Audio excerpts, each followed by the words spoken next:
तर्जुमा कंजुल ईमान सूरतुल बकरह तफसील सूरह बकरह पहला रुकू 1 सूरह बकरह यह सूरत मदीना में उतरी। हजरत इब्ने अब्बास अल्लाह ताला उनसे राजी रहे ने फरमाया मदीने तैयबह में सबसे पहले यही सूरत उतरी सिवाय आयत बत्तकू यौमन तुरजऊन के की नबी करीम सल्लल्लाहु अलैहि वसल्लम के आखिरी हज में मक्का मुकर्रमा में उतरी। इस सूरत में 286 आयतें 40 रुकू 6121 कलीमे 25,500 हुरुफ हैं।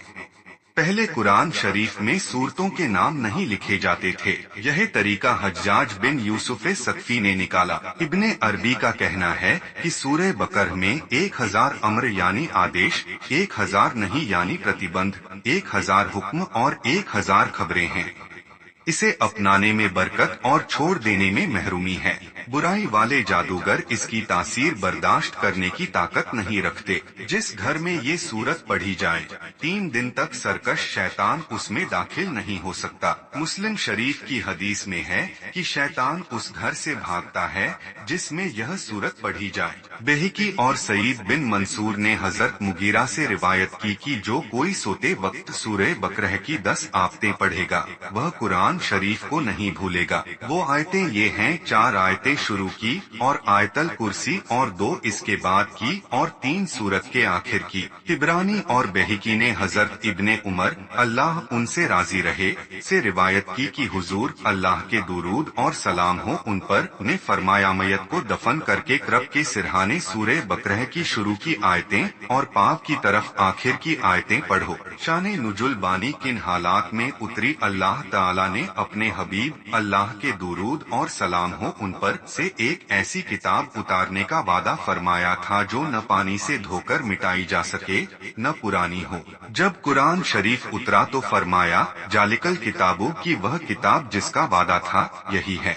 एक कहना यह है कि अल्लाह ताला ने बनी इस्राइल से एक किताब उतारने का वादा फरमाया था जब हुजूर ने मदीने तैयबह को हिजरत फरमाई जहां यहूदी बड़ी तादाद में थे तो अलिफ लाम मीम जालिकल किताबों उतार कर उस वादे के पूरे होने की खबर दी। 2 अलिफ लाम मीम सूरतों के शुरू में जो अलग से हुरूफ आते हैं उनके बारे में यही मानना है कि अल्लाह के राजों में से हैं और मुतशाबिहात यानी रहस्यमय भी। उनका मतलब अल्लाह और रसूल जाने।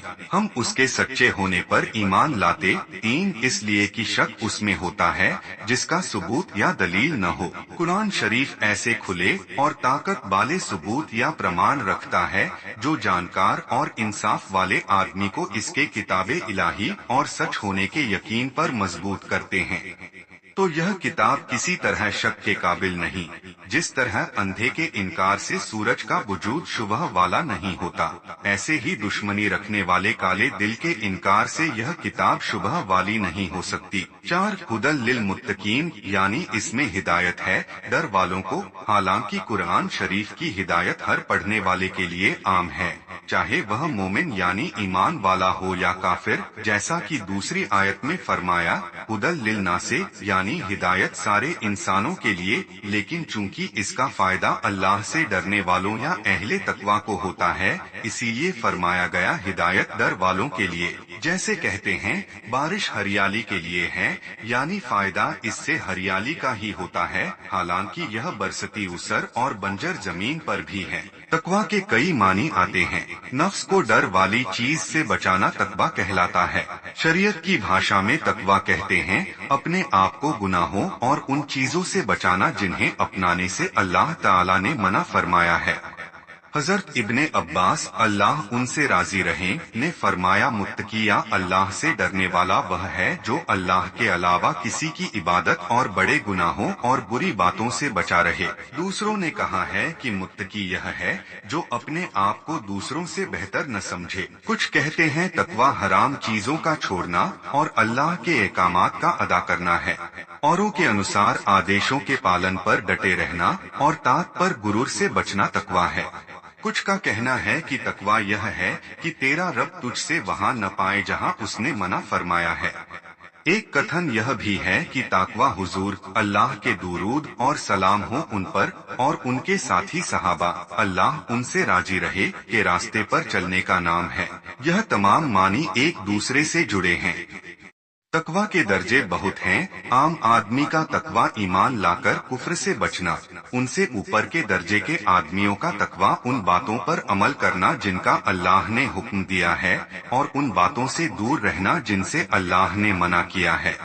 खवास यानी विशेष दर्जे के आदमियों का तकवा ऐसी हर चीज को छोड़ना है जो अल्लाह ताला से दूर कर दे या उसे भुला दे। इमाम अहमद रजा खां मुहद्दिसे बरेलवी अल्लाह की रहमत हो उन पर ने फरमाया, तकवा 7 तरह का है। 1. कुफ्र से बचना, यह अल्लाह ताला की मेहरबानी से हर मुसलमान को हासिल है। 2. बदमज़हबी से बचना, यह हर सुतरी को नसीब है। 3. हर बड़े गुनाह से बचना। 4. छोटे गुनाह से भी दूर रहना। 5. जिन बातों की अच्छाई में शक हो उनसे बचना। 6. शहवात यानी वासना से बचना। 7. गैर की तरफ खींचने से अपने आप को रोकना। यह बहुत ही विशेष आदमियों का दर्जा है।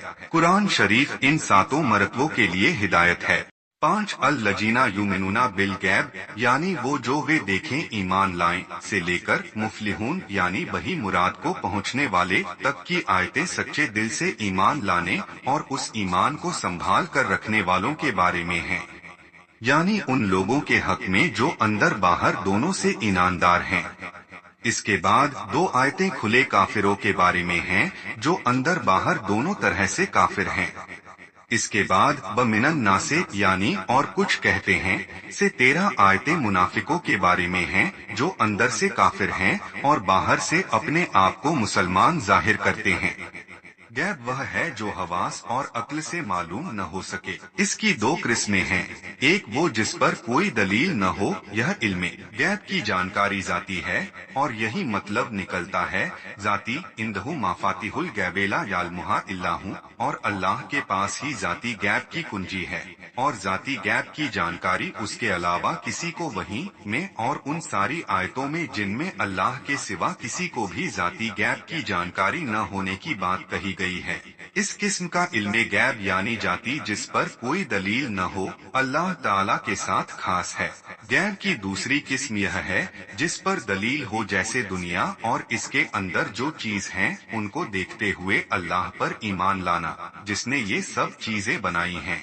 इसी किस्म के तहत आता है कयामत के दिन का हाल, हिसाब वाले दिन अच्छे और बुरे कामों का बदला इत्यादि की जानकारी जिस पर दलीलें मौजूद हैं और जो जानकारी अल्लाह ताला के बताए से मिलती है। इस दूसरे किस्म के गैब जिसका ताल्लुक ईमान से है की जानकारी और यकीन हर ईमान वाले को हासिल है।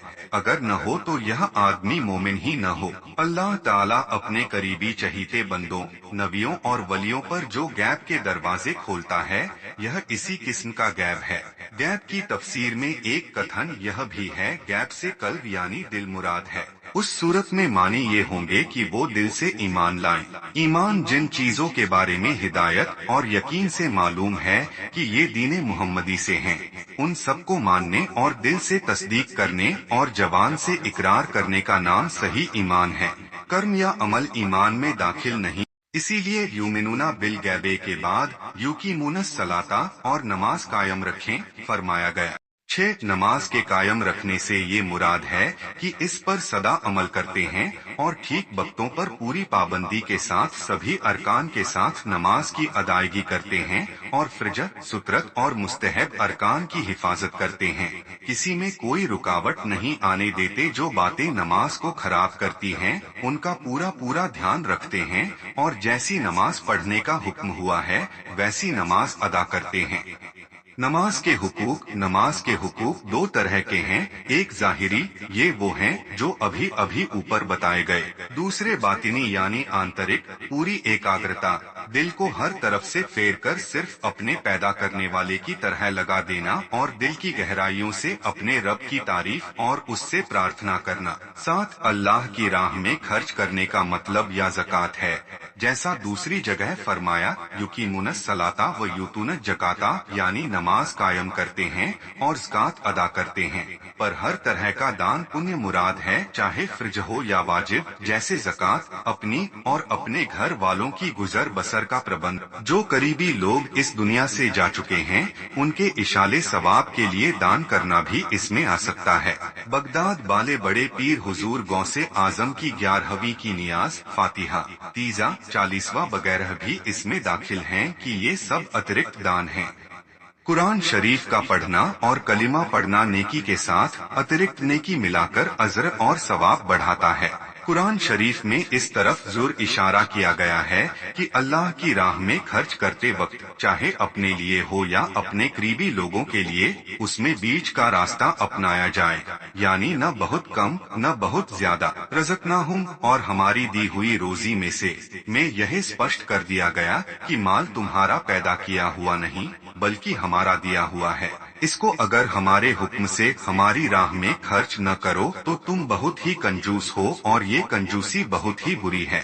8। इस आयत में किताब वालों से वो ईमान वाले मुराद हैं जो अपनी किताब और सारी पिछली किताबों और नबियों, अल्लाह के दुरूद और सलाम हो उन पर भेजे गए अल्लाह के आदेशों पर भी ईमान लाए और कुरान शरीफ पर भी, और मा उन्जिला इलैका, जो तुम्हारी तरफ उतरा से तमाम कुरान शरीफ और सारी शरीयत मुराद है। जिस तरह कुरान शरीफ पर ईमान लाना हर मुसलमान के लिए जरूरी है, उसी तरह पिछली आसमानी किताबों पर ईमान लाना भी जरूरी है जो अल्लाह ताला ने हुजूर अल्लाह के दुरूद और सलाम हो उन पर से पहले नबियों पर उतारी। अलबत्ता उन किताबों के जो अहकाम हमारी शरीयत में मनसूख कर दिए गए उन पर अमल करना दुरुस्त नहीं, मगर ईमान रखना जरूरी है। जैसे पिछली शरीयतों में बैतुल मुकद्दिस किबला था, इस पर ईमान लाना तो हमारे लिए जरूरी है, मगर अमल यानी नमाज में बैतुल मुकद्दिस की तरफ मुंह करना जायज नहीं।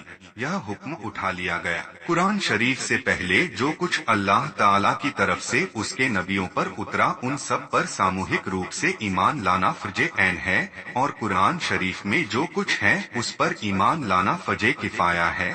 इसीलिए आम आदमी पर कुरान शरीफ की तफसीलात की जानकारी फर्ज नहीं, जबकि कुरान तरीक के जानकार मौजूद हों जिन्होंने कुरान के ज्ञान को हासिल करने में पूरी मेहनत की हो। 9 यानी दूसरी दुनिया और जो कुछ उसमें है, अच्छाइयों और बुराइयों का हिसाब वगैरह सब पर ऐसा यकीन और इत्मीनान रखते हैं कि जरा शक और शुबह नहीं। इसमें अहले किताब, ईसाई और यहूदी और काफिरों वगैरह ये बेजारी है जो आखिरत के बारे में गलत विचार रखते हैं। 10 अल्लाह वालों के बाद अल्लाह के दुश्मनों का बयान फरमाना हिदायत के लिए है कि इस मुकाबले में हर एक को अपने किरदार की हकीकत और उसके नतीजों या परिणाम पर नजर हो जाए। यह आयत अबू जहल, अबू लहब वगैरह काफिरों के बारे में उतरी जो अल्लाह के इनके तहत ईमान से महरूम हैं। इसीलिए उनके बारे में अल्लाह ताला की मुखालिफत या दुश्मनी से डराना या न डराना दोनों बराबर हैं, उन्हें फायदा न होगा, मगर हुजूर की कोशिश बेकार नहीं, क्योंकि रसूल का काम सिर्फ सच्चाई कर रास्ता दिखाना और अच्छाई की तरफ बुलाना है।